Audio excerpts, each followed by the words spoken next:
Hello students, मेरा नाम है आकाश भूषण और आज हम टॉपिक करने वाले हैं 14 प्रिंसिपल बाय हेनरी फ्योल। और इनको जो है फादर ऑफ जनरल मैनेजमेंट भी बोला जाता था और जाता है। और इन्होंने 14 प्रिंसिपल दिए हैं और देखते हैं कि फर्स्ट प्रिंसिपल क्या है। तो फर्स्ट प्रिंसिपल है डिवीजन ऑफ वर्क। फ्योल ने कहा कि भाई कोई भी काम है, जितने भी काम है आप उनको क्या करो, स्मॉल टास्क में बांट दो और हर पर्सन के लिए, हर टास्क के लिए एक ट्रेंड स्पेशलिस्ट पर्सन रखो। जिससे होगा क्या, स्पेशलाइजेशन आ जाएगी। और स्पेशलाइजेशन आने से क्या है कि वो बंदा जो है, कोई भी पर्सन है, वो अच्छे से काम कर सकता है, एफर्ट्स अपने लगा सकता है और एफिशिएंट भी होगा। एफिशिएंट होने का मतलब कॉस्ट को कम कर देगा और ज़्यादा से ज़्यादा काम भी करेगा और अपने पे होकर भी काम करेगा, क्योंकि बार बार किसी से पूछेगा नहीं कि ये काम कैसे करना है, ये काम कैसे करना है, क्योंकि वो बंदा अपने काम में एक्सपर्ट बन चुका है। ठीक। उसके बाद फिर अगर हम देखें कि मैनेजमेंट या कंपनी के ऊपर भी क्या होता है कि बहुत सारी चीज़ें होती हैं, सेपरेशन किए होते हैं। फाइनेंस डिपार्टमेंट अलग बनाया जाता है, मार्केटिंग अलग बनाया जाता है, प्रोडक्शन अलग बनाई जाती हैं।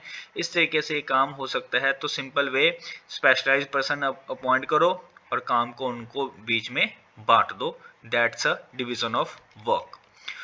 तो हेनरी फ्योल के बारे में ये कुछ बातें। इंजीनियर थे और ग्रेजुएट थे 1880 में। ये सारी चीज़ें हैं, एक बार आप देख सकते हो। उसके बाद आता है second principle, authority and responsibility. यहाँ पे फ्योल कहते हैं कि जो अथॉरिटी है और रिस्पॉन्सिबिलिटी दोनों इक्वल होने चाहिए।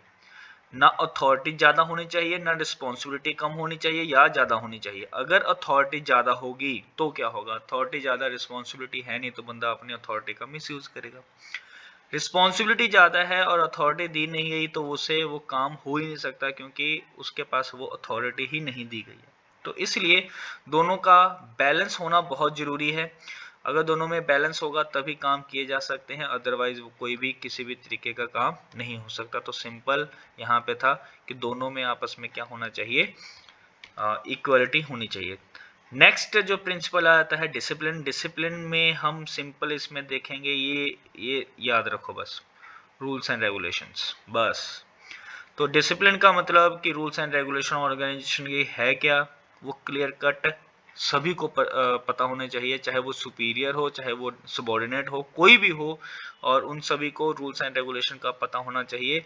अगर किसी भी तरीके की एक्स्ट्रा बोनस की बात की जाती है, वो भी वहाँ पे कहीं ना कहीं मेंशन किया जाना चाहिए, या कोई पनिशमेंट की बात की जाती है तो उस एग्रीमेंट में वो चीज़ लिखी होनी चाहिए।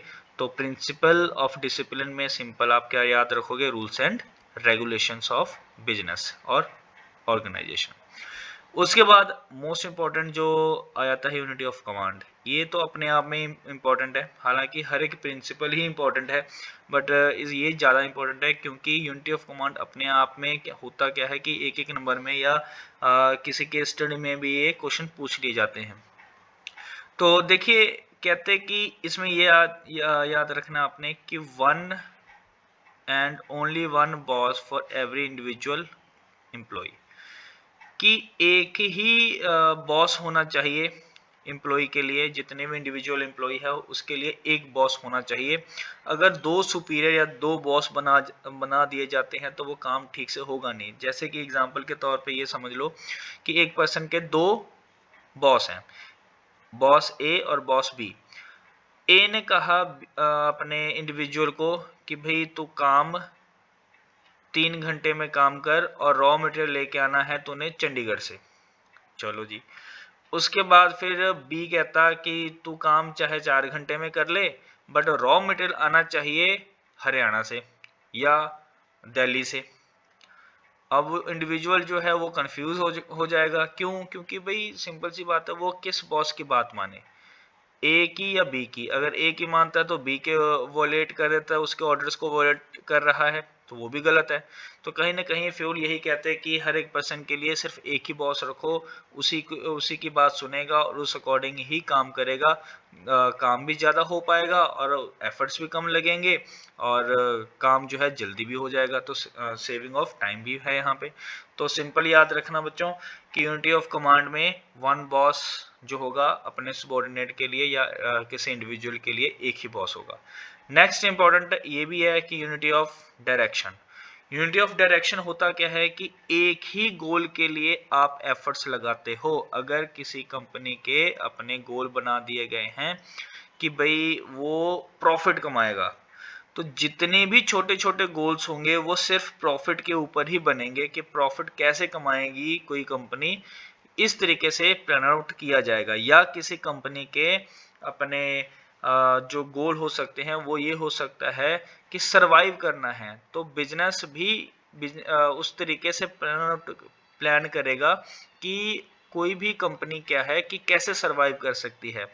अपने सिर्फ कॉस्ट को कवर कर लेते हैं तो भी चलेगा, ठीक है, क्योंकि उनका मेन एम ही सरवाइव करना है। या किसी कंपनी के अपने जो गोल हो सकते हैं ये हो सकते हैं कि सोशल वेलफेयर करना है, तो सिर्फ वही यही देखेंगे कि सोसाइटी के वेलफेयर करने में कौन कौन सी चीजें आएंगी, तो प्लानिंग जो होगी वो सोशल वेलफेयर के अकॉर्डिंग होगी। तो इसलिए यहाँ पे याद रखना कि जो यूनिटी ऑफ डायरेक्शन है कि एक ही गोल होगा, वन गोल, जो भी गोल होगा और उसके अकॉर्डिंग जितने भी एफर्ट्स लगेंगे उस गोल को अचीव करने के लिए लगेंगे।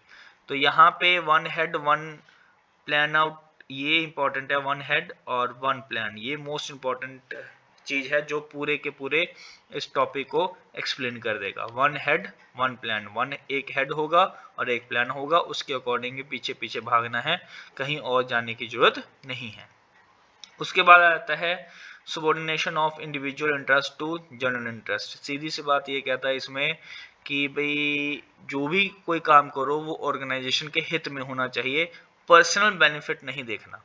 अगर आप पर्सनल बेनिफिट देखने लग जाओगे तो हर एक पर्सन कहेगा कि यार मेरा कोई काम यहाँ पे हो तो रहा नहीं है, मेरे को सैलरी भी कम मिल रही है, एफर्ट्स भी ज़्यादा जा रहे हैं, ठीक है, और किसी भी तरीके से कोई भी अपॉर्चुनिटी नहीं हो रही। तो ऐसी चीजें आप नहीं करोगे। ये चीजें अगर आपको लगती हैं तो शेयर जरूर करोगे अपनी मैनेजमेंट के साथ। हाँ, अगर उस टाइम पे कुछ और हो जाता तो बात अलग है, बट यहाँ पे आप क्या करोगे, खुद का इंटरेस्ट छोड़ के ऑर्गेनाइजेशन के इंटरेस्ट के लिए काम करोगे। क्यों? क्योंकि भाई आप ऑर्गेनाइजेशन में ही काम कर रहे हो, तो प्रायोरिटी आपको ऑर्गेनाइजेशन को ही देनी पड़ेगी, अपने आप को कम देनी पड़ेगी। हाँ, ये जरूर हो सकता है कि अगर आपको कोई चीज गलत लगे तो आप मैनेजमेंट के साथ बात कर सकते हो, बट ध्यान रखना कोई भी काम है, किसी भी तरीके का काम है, उसमें ऑर्गेनाइजेशन का फायदा होना चाहिए। ये एक प्रिंसिपल फ्योल ने कहा है, subordination of individual interest to general interest. तो प्रायोरिटी आपने किसी में देनी है, ये priority over any one individual, ठीक है, ये एक ध्यान रखना। और कंपनी हैज गॉट, ये भी इंपॉर्टेंट है, ऑन ऑब्जेक्टिव, अपने कुछ ऑब्जेक्टिव होते हैं, उसको ध्यान में रख के आपने ये काम करना है, ठीक है। उसके बाद जो है unity of command, unity of direction, ये इंपॉर्टेंट है। तो यूनिटी ऑफ कमांड में क्या बोला था कि एक सुपीरियर होगा, एक सबऑर्डिनेट या कोई एम्प्लॉय हो सकता है, इंडिविजुअल हो सकता है, उसका एक हेड होगा या एक बॉस होगा। यूनिटी ऑफ डायरेक्शन में क्या है कि वन हेड वन प्लान है। उसके बाद एम क्या है कि सबऑर्डिनेशन को दो दो तीन तीन बॉसेस से बचाना, या उसको ये रखना कि कोई कंफ्यूजन क्रिएट ना करे। और यहाँ पे क्या है, ओवरलैपिंग ना हो जाए कि हर एक पर्सन अपना अपना ही ना सोचने लग जाए, अपने अपने गोल ना बनाने लग जाए, इसलिए यूनिटी ऑफ डायरेक्शन जरूरी है। उसके बाद आता है कि ये इंडिविजुअल एम्प्लॉय को इफेक्ट करेगा, और जबकि ये पूरे के पूरे ऑर्गेनाइजेशन को इफेक्ट करेगा। तो ये थे आपके 6 प्रिंसिपल, और बाकी के हम नेक्स्ट वीडियो में देखते हैं।